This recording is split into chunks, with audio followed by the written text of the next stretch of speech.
Let's move on to Steve Jobs, which we saw last weekend. It bombed in America. Pulled from 4,000 or 2,000. It's a stupid amount of cinemas. Think about Steve Jobs.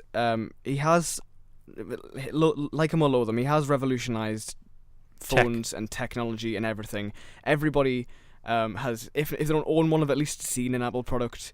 They do run the way we live and certainly dominate some people's lives more than it should. That's just a tiny little micro rant there to people who are obsessed with phones. I have this irrational fear that thanks to Black Mirror, because the Apple products look so clean. It's sort of like what's that effect? Like the uncanny valley. It's in the humans. It's the tech equivalent of the uncanny valley. They look way too clean. Yeah, you know, where they shouldn't be trusted. Yeah, I don't like it. Anyway, so Steve Jobs, that's my stupid.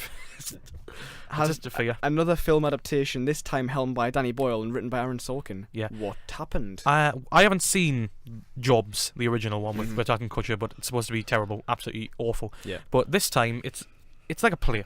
We all settled on this eventually because it's a 3-act structure of very simple sort of product launches, all 3 different ones. So the original product launches of the original Apple Macintosh in 1994, then we go 1984, sorry, and then we go up to Steve Jobs' own product launch, the Next system, many years later, and then leading up to later on to the next Mac product in the 2000, the iMac.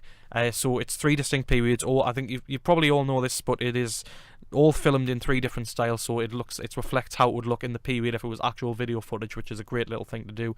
And obviously it is Danny Boyle, so it's very confidently made, very competently made. The man is very good. He knows exactly how he wants it, and written, of course, by the man of the moment who's had a lot of acclaim because his show The Newsroom has just finished very earlier. So now we've got Aaron, of course, before that, The West Wing. Yeah, The West Wing, of course. Aaron Sorkin, who's probably regarded as probably the most highly regarded screenwriter in work today. He's prolific. Yeah, he's prolific, but Steve Jobs, for me, it just didn't do enough for me because I just don't care about Steve Jobs that much, and the film doesn't do enough to make you care about Steve Jobs, despite a great performance from Fassbender. That must be said first, because it is a great performance from Fassbender. You can't deny that. He gets into character. He makes it believable. He's got the charisma. He's got that. You can really believe that this is the wise man. This is a man who's got the energy and the sort of absolute. He's got the domineering factor to make this company work, and everybody in between. Steve, Seth Rogen, Kate Winslet, Jeff Daniels. They've all got the roles in their parts that are just enough to make this something that it's not going to be best film of the year. It's not going to be any of the best films of the year for me, but it's effective enough to tell the story of Steve Jobs in those 3 distinct periods. It doesn't shy away from the fact that he does have a child that he won't admit is his. He's got the mother who pops up in 2 of the different time periods to sort of get money from him. I was going to say, Joe, your opinion interested me the most. Sorry, Ryan, but yeah. Yeah. Well, I don't know. I mean, Sorkin. A lot of people like Sorkin. I mean, Sorkin-isms is a thing. The thing is, people don't talk like that at all. A lot of analogies, a lot of metaphors. Yeah. A lot, which isn't. I mean, if you like that, fair enough. Which isn't bad, but it does kind of bring me out of it at times. Which compared to I think as a cinematic. Yeah, as a cinematic film, it's a good punchy script. Yeah, just, people don't talk like that. No, it's not. It is definitely more play rather than cinema. It was rehearsed like a play to make it work like that. Yeah. Obviously, 3 acts. The only kind of cinematic thing that's in it is the change in the 16mm to 35mm to HD, which some people have said is kind of gimmicky, but I think it works. It was okay. I certainly think the 16mm film looks really good. It looked nice, a bit distracting. The thing is, nice.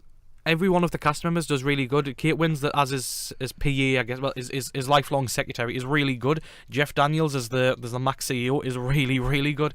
And Seth Rogen does his part as well. He's proved he can do. I think Seth Rogen was good as well. Yeah, they're all good. Better than his comedy it is just the script and the fact that Steve Jobs, obviously, true to life, he is an erratic sort of force of nature, but you don't believe in him enough to really want him to succeed. You want, yes, Steve, I want you to get past these problems. It's more like a portrait of a man than sort of like an inspiring story of how this man inspired tech. I like that it wasn't a tribute the world. Like a tribute or a memorial. Yeah, it shouldn't have been like that. There was no text at the end. Do you think it was truly objective, or? I think because obviously it was so heavily dramatized. It's just about it's just about the character. I mean, obviously they've all said it's not what actually happened. It's more about the man and the character, because it is an interesting person to explore, which I think is good. But you are glued to Fassbender, and that is purely because of the performance yeah. and the script, and it's just, you know, it's confidently helmed. It's really, I loved some of the shots that sort of, it is sort of like just the wariness of technology and sort of the new age that he's ushering in, like that one in the trailer where the rain's just pouring down, where he's got his head hung low, and that's a great shot. But it's just, the script is just so play-like, where it's got so many metaphors and like analogies, so many speeches, you know, grandstanding, where I mean, that may have happened in real life because he was a force of nature, this hurricane of charisma, but I just don't think that translates to a man that you want to get behind enough to care enough about this content in the film. Because as influential as he might be, I was just sort of entertained, and that's the best way to put it. I wasn't sort of blown away at all. I'm not gonna say that I wasn't entertained, because I very much was, and it's an exciting kind of film. There's the visual style there. There's the script is just zinger after zinger, and it's analogy after analogy, but they are good, and it sort of clicks in to place. Some of them are too long though. Like some of the analogies go on for so long, and you go, hang on, what was the original point again? That's just Sorkin, isn't it? Yeah. But when you're telling a story of a real man, you sort of have to get away from the metaphors every single line that you're going for, you know. But I think Fassbender just this man had a great year, and he's gonna have another great year next year. He's on flames. Yep. Yeah, it's a strange little film. Yeah, it really is a weird. It's not exactly little, is it? It is little. It's all inside as well. That's kind of. Right. It had a 30 million budget. I wouldn't say that's little. No, I don't mean the budget. I mean the film. Yeah. It feels quite closed in. Yeah, they don't really go outside, do they? No. You always see Steve Jobs inside. Yeah. And the end's a bit ham-fisted, but.